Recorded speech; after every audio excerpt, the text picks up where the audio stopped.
So you're thinking about raising chickens, huh? Well, we've got a deep dive for you today that might seem a little backward at first, Yeah. but stick with me because it's all about setting you up for success, right? We're going to be looking at this article called, get this, 10 Ways to Guarantee Failure as a Poultry Farmer in 2024. I like it. To understand, like, what are the common pitfalls, right? And more importantly, how to, like, avoid them, right? I love that approach. Yeah. Instead of just saying like do this and do that, it's sort of like looking at it from the other way around, Right. which can be really, really insightful. Learning from other people's mistakes so we don't make them ourselves, you know? And you know what? Some of these things in here in this article, they might surprise you. I know a couple of them really caught me off guard, but let's start with the first one, right? The article, it comes out swinging, right? It leads with this big one, biosecurity. And it really emphasizes, like, don't mess around with biosecurity. They compare it to, like, inviting every disease in the book into your flock, into your coop. Oh, yeah. And for good reason. Chickens, especially when you get larger flocks of them, Yeah. they're really susceptible to diseases because they're in such close quarters with each other, right? They're sharing all this stuff. And without those really strict biosecurity measures, it can be like a chain reaction almost. One Yeah. sick bird and boom, the whole flock can be in trouble. Yeah. So it's kind of like I don't know, maintaining a hospital, right? Where everything has to be like really, really clean to stop the spread of germs. Yeah, exactly. You don't want, a doctor coming straight out of surgery and then going right into the nursery without, scrubbing up or anything like that, right? Of course not. Yeah. And it really depends too, right? What kind of poultry farming are you interested in? Because if you're doing, free range systems, which are awesome Right. for a lot of different reasons, Right. Right. you got to be extra careful about biosecurity just because there's more of a chance they're going to come into contact with like wild birds or other animals. Oh, that makes sense, right? Because they're out and about more, so there's just more opportunity to come into contact with stuff. Exactly. Yeah. Exactly. So it sounds like biosecurity, it's not just about like protecting your own birds. Yeah. It's about protecting like everyone else's birds in the area, right? Maybe even like the whole agricultural system kind of in a way. Yeah, absolutely. It's all interconnected. One weak link Yeah. can really have a ripple effect. So being a responsible poultry owner means, thinking about the bigger picture. Right, right. Absolutely. Okay, so that's biosecurity. Yep. Another pitfall the article mentions, and this one's interesting, is like sort of like disregarding animal welfare, right? And of course, everyone listening is probably thinking, well, yeah, duh, I want my chickens to be happy, right? But the article goes beyond just, the ethics, right, of treating your animals well. It really emphasizes the connection between happy chickens and how much money you're going to make, like how productive your farm's going to be. Yeah. I think there was like I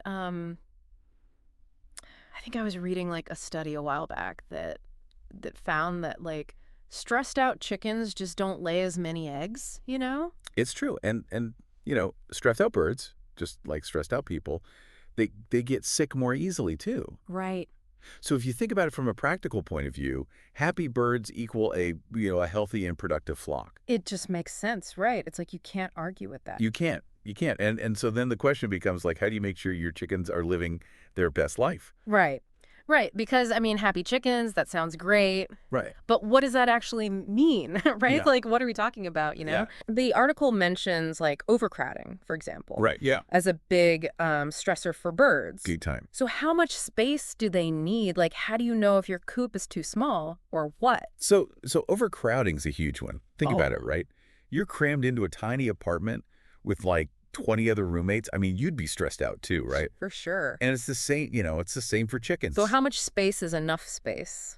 So a good rule of thumb is at least 2 to 3 square feet per bird inside the coop itself. Okay. And then at least, 8 to 10 square feet per bird if they have an outdoor run too. Oh, wow. Okay. So yeah, you got to factor both of those in. So more space is always better then. Generally, yeah. I mean, the more space you can give them, the better. But it's not only about like square footage, right? Ventilation is super important, right? You got to make sure there's enough air flowing through the coop otherwise, the droppings and stuff, that can, like, release ammonia. Oh, right, right. And nobody wants to be cooped up in that. Right. Right. And then that can lead to, like, respiratory problems and all this other stuff. And then you also have to think about lighting, Oh, right. Yeah, yeah. because that can really mess with their laying cycles. Right, right. They need about 14 to 16 hours of light to, lay consistently. Wow. I had no idea. There's so much to it. I'm learning so much just from this article. Yeah, It's amazing. It's all these little things, that you Yeah. might not even think about, but they make such a big difference. It's all connected. It is. And those details really do matter. They do, yeah. And speaking of important details, another pitfall the article talks about is skipping vaccinations. Right, right. And that's a big no-no. It's like saying, "Well, I'm just not going to vaccinate my kids." Yeah, you just wouldn't do it. Yeah, it's one of those things like you just don't skip, right? Right. And then another one that the article talks about that's kind of, one of those little details is keeping good records. Right. And I think, a lot of us, we hear that and we're like, "Okay, yeah, records, sure." Right. But they make a really good point about how important that is if you want to be able to solve problems, if you want to be able to like see what's going on, you got to keep track of everything. Right. Right? Like, imagine you go to the doctor, right? And you've got, this problem, this illness. Right. And the doctor's asking you all these questions, and you're like, well, I don't keep track of that stuff. Right. Like, how are they supposed to figure out, you know what I mean? How are they supposed to diagnose you? Right. Right. It's the same thing with your chickens. It's like trying to solve a mystery, right? But you don't have any of the clues. Exactly. Exactly. It's funny you should say that. It reminds me of how I used to be with my finances. Oh, yeah. I would I always thought I had a pretty good handle on things, but I Oh. never actually like wrote anything down, right? Yeah. And then I started, keeping a budget and tracking things, and it was amazing how much money I didn't realize I was spending.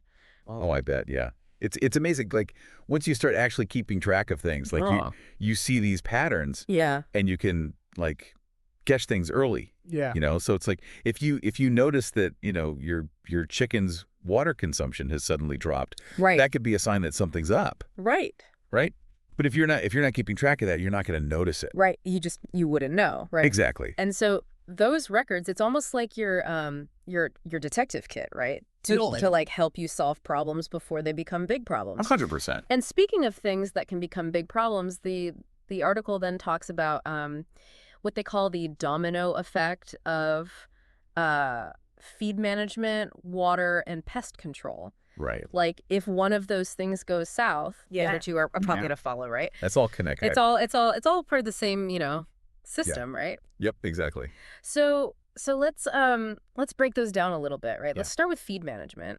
The article makes this really good point that it's not just about, making sure your chickens have enough food. Right. It's about making sure they have like the right kind of food. Exactly. Yeah, it's like you can't expect to put, like, the cheapest gas Right. into a Ferrari and expect it to run properly. Right. Yeah, yeah. You got to give them that high octane stuff. Yeah, it's all about quality. Exactly. And I imagine that the kind of feed that your chickens need, it changes, right? Like depending on what kind of chickens you have or like how old they are. Oh, yeah, absolutely.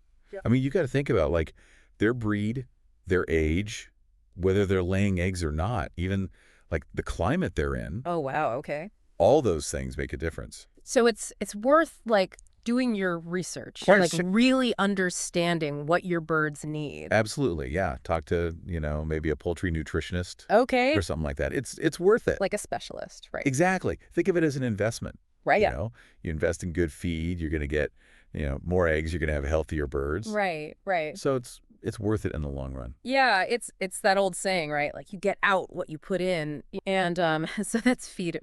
And then another one that might seem obvious, but the article really it really made me think about it in a different way is water.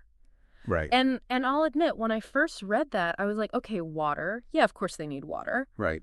But the way they talked about it was, it's like ignoring the oil in your car.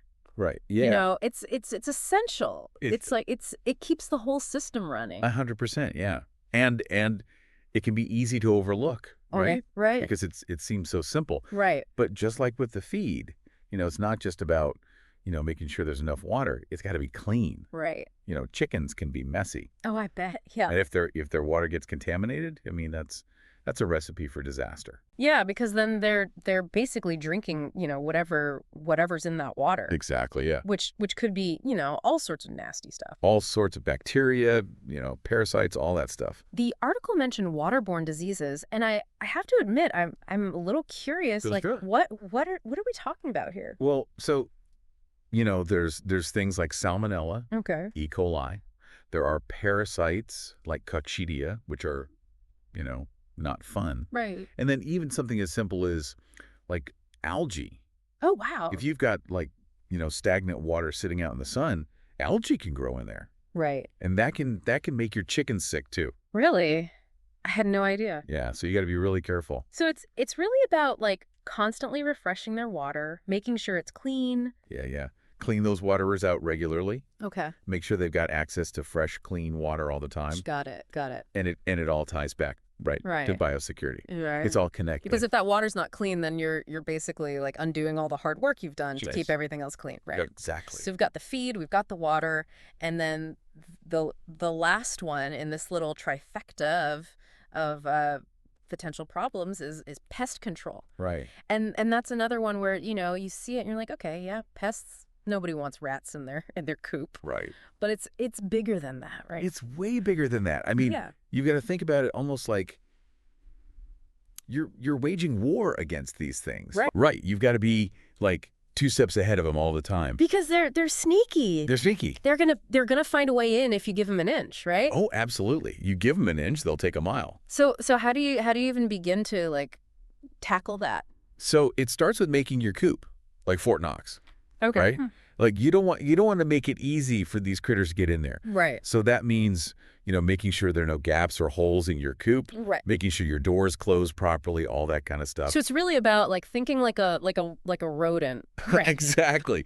Get inside their little heads. Like if I were a rat, how would I get into this coop? Exactly. And then you got to think about like, food sources. Are you leaving any food out? Right. Because if you are, they're going to find it. It will, yeah. So you got to make sure your feed is stored properly, in airtight containers, all that kind of stuff. Right. And then you got to think about water too, right? Because rodents, they need water to survive. Okay. So if you've got like any standing water around, that could be attracting them. So it's really about like being clean, See, right? cleanliness is key, my friend. Like a clean coop is a pest-free coop. For the most part, yeah. But, it's not always that simple. Okay. So it's more than just that. It's more than just that, yeah. Yeah. You gotta think about it like almost like a multi-layered, defense system, Okay. right? You're not just putting all your eggs in one basket, so to speak. Right. You're coming at it from all angles, right? Mhm. So you're securing those entry points. You're eliminating those food sources. Okay. You're making it like inhospitable for these little critters. Yeah. Right. So they're like, nah, this isn't a good place for me. Exactly. This isn't where I want to be. Too much work. Exactly. Too much work for not enough reward. And then, if you have to, there's always like more direct measures you can take, right? Right. Like traps, for example. Right. Or in some cases, if it's really bad, you might have to think about using like, pesticides or something like that. Right. But you always want to be really careful with that stuff, right? Yeah. You want to make sure that you're using it according to the instructions. Right. And that it's safe for your birds, for the environment, all that stuff. Right. So it's a balance, right? It's a balancing act, for sure. You're trying to like protect your flock, but you also don't want to like, create a toxic environment, right? Exactly. You've got to find that sweet spot. It's all about finding that balance. And that kind of leads into, I guess, like the next point that the article makes, which is embracing technology and education. Okay. Right. Because, I mean, when you think about it, like technology on a farm, it's like, It's not the first thing that comes to mind, right? no. You think about, tractors and pitchforks and all that kind of stuff. Right. But there's a lot of like really cool technology out there that can make your life as a poultry farmer so much easier. Yeah, and I think we should clarify that, right? Yeah. Because when we say technology, we don't necessarily mean like, robots collecting the eggs or something like Right. that. Yeah. It's more about like, using the tools that are available, right? Right, exactly. It's about working smarter, not harder. Right, right. So, for example, like, online forums, right? Okay. Like, think about it, right? You can connect with other poultry farmers from all over the world. Right. Share your experiences, ask for advice, get tips, It's like a global support group. Exactly. It's fantastic. Yeah, I mean that's got to be like so valuable, right? To be Yeah. able to tap into that wealth of knowledge. Oh, absolutely. And then there's, even more like high-tech stuff, right? Like there are sensors you can get that will like monitor the temperature and the humidity in your coop. Oh, wow. And they can even track like your chicken's behavior. Really? Yeah, and all that data, right? It can help you, fine-tune your management practices, make sure your birds are comfortable, and even like spot potential problems before they even become problems. Wow, that's amazing. It's pretty cool stuff. So it's really about using technology to like enhance those traditional practices, right? Exactly. Not to replace them. Exactly. It's not about, getting rid of all the old ways of doing things. It's about, supplementing them, making them better. Right, right. Yeah. And the education part goes hand in hand with that, right? Okay. Because you gotta stay up to date on the latest research, the latest techniques, the latest, all that kind of stuff. Right. So that means reading, industry magazines. Yeah, yeah. Going to workshops, talking to experts. Taking classes, maybe? Yeah, absolutely. Whatever you got to do. Because even if you've been, raising chickens your whole life, Right. there's always something new to learn. Always.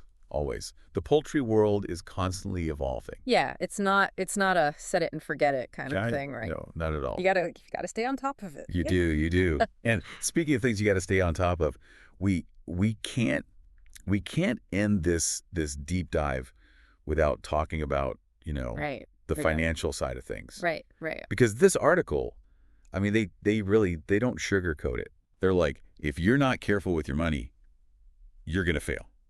Like straight up. Yeah, they make it very clear that this is a business. It is a business. Or you got to treat it like a business. You can't just be like, throwing money at it willy-nilly. Yeah. You gotta have a plan. Okay, so what does that look like? Like, what do people need to be thinking about? Well, first of all, you need a budget. Okay. Right? Like you need to track your expenses. You need to project your income. Right. You need to know how much money you're spending, how much money you're making, and what your profit margin is. And I'm sure there are tools out there to help you do that, right? Absolutely. There's software, there's apps, there's all kinds of stuff you can use. So you don't have to be like, an accountant to figure this out. No, not at all. Okay, that's good to know. Yeah. And another thing you might want to think about is like talking to an expert, right? Okay. Like a financial advisor or something like that, who can kind of help you, put together a solid business plan. Yeah. Get your ducks in a row, so to speak. Exactly. Right. Exactly. Yeah. So, it's not as simple as just like, oh, I like chickens, I'm going to get some chickens. Right. You got to put in a little bit of work on the front end. A little bit of planning. A little bit of planning, yeah. But it's worth it. Right. Because if you do it right, you can be really successful. Well, there you have it. Another deep dive in the books. There you go. We explored the pitfalls, we looked at the challenges, and hopefully we gave you some food for thought. Yeah. As you're thinking about your own poultry raising journey. Absolutely.